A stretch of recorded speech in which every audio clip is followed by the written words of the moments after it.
this PC. O di ba, wala yung drive D, masama ka ikaw. Ang ubanan na usually, depende sa BIOS mo, gawas dahil na sa dinha. Pero if in case kayo gani nga situation, wala gani, so i-manual din mo na sa sir. Dito sa disk management ba? Oh, sige, close na siya. Ito sa buhay o na ha. Sige, right click ko rin.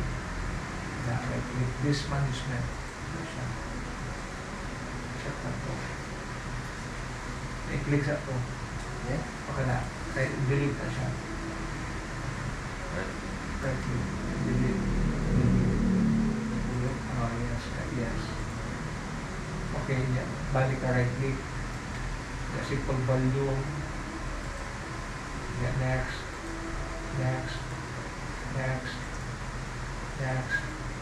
Finish.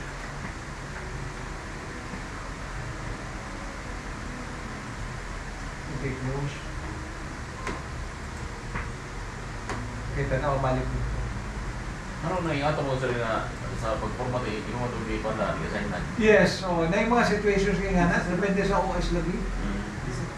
Sige, dismiss. Hindi mo lang i-manual ba? Manual lang. Pero kung ba na, kung magawas ka, check mo kung na dito din. Okay na to. Depende mo na sa OS ba. Pag-determine na. Sir, ang inyo sir, makaping na mo sa 1.1 tanan? O, hindi okay sir. Ping daw sir, 1.1. Kunya, kung maping na 1.1 ma'am, pag static na mo ma'am, pag static. Sa PC. Okay rin mo sir?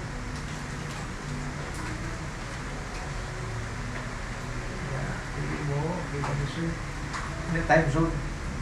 Importante dito ha, time. May Kuala Lumpur siya pa man eh. US, Canada man eh. Sa manikot ang sa IP at Kuala po, di ba? Puro, di ba siya?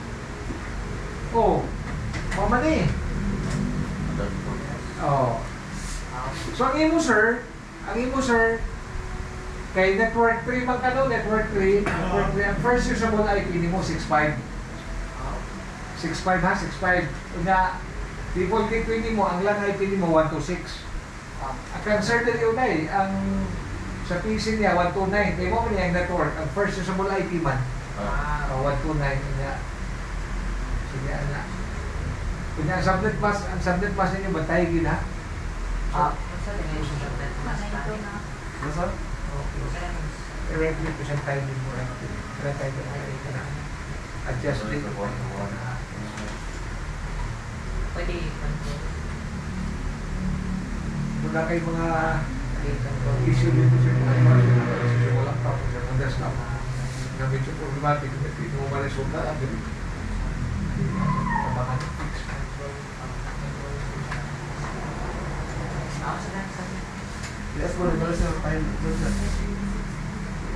Ilisi. Ito ka sa plastic. Wala yung portion ng po.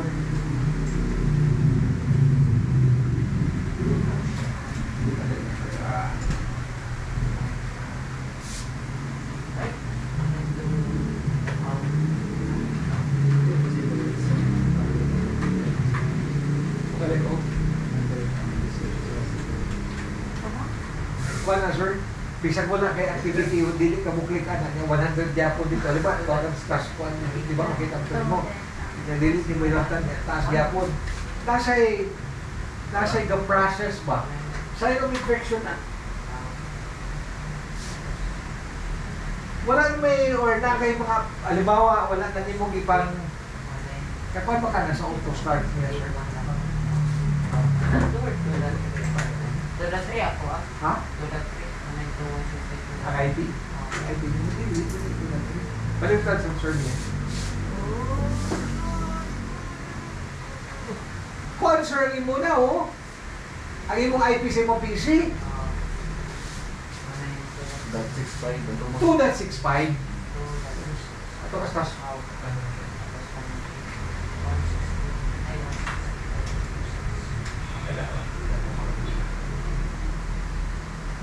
Tapos ang default gateway kay 1 to 6. Ito ba? More details. Ito ka sa startup. Halimbawa, wala na siya no. So wala siya running on background ba? Pero pag check niyo mo sa imong CPU usage, taas kayo ba? 100% infected na siya. Kasi ganda siya ng system ba na iga. So, kung yan na, dati na pagpanagan kang application sa dati na nakudagan, hinay na kayo. Sino na nahinay na siya kayo. Saan mo pag-take sa order sa pag-iwan? Imong i-kuan, imong i-reform kasi nga to infected na to. Kung halimbawa wala kay activity ba, tanawin mo si user, yung sa hospital. Mataas kayo. Mataas kayo na sir. O, na wala kay activity, ibig sabihin, naigadagan sa imong system na kuan. Running ba, na kay CPU cycle ang tawag na eh. Na kay CPU cycle, running ang imong CPU, ga-process siya ba? Isa wala kay ginahimo. Labi na pagpadagan ka, buklik na ka-word na, hinay kayo na siya. Ano ba na siya i-reformat na? Reformat na siya para maulian na. Eh, infected na yung system. Infected na yung system ba? As kayo ang process. Naku, yan na. Please, yung yan. I think, 11. Oo. Kung ako igihin mo, Oo. kung yung nagdag ka na yung security. Oo, taas na yung process niya. Ang percentage sa process, no?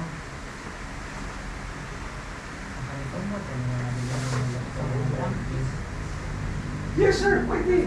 Ayaw lang i-delete. Kasi kapag yung supervision, anything delete. Ang ibig i-delete, ang 1 lang. Katong 1, 2, 3 lang. Ang 4, ayaw. Para ang dini mo, delete mo wala ba? Tulad. Ito. Kung saan yung G3, ma'am? Kuan. 192.168.2.62. Tulad 6 din. Ang yung IP, tulad 1. Oh, Ang imo, sir? Tulad 65. Tulad 65. Okay, tulad 65 yan. Tulad, ang gateway mo. Tulad 1. Tulad 126. Yung subnet pa niyo, puro 192. Puro 192 ha. Okay. DNS, Yes, yes. Okay, yeah.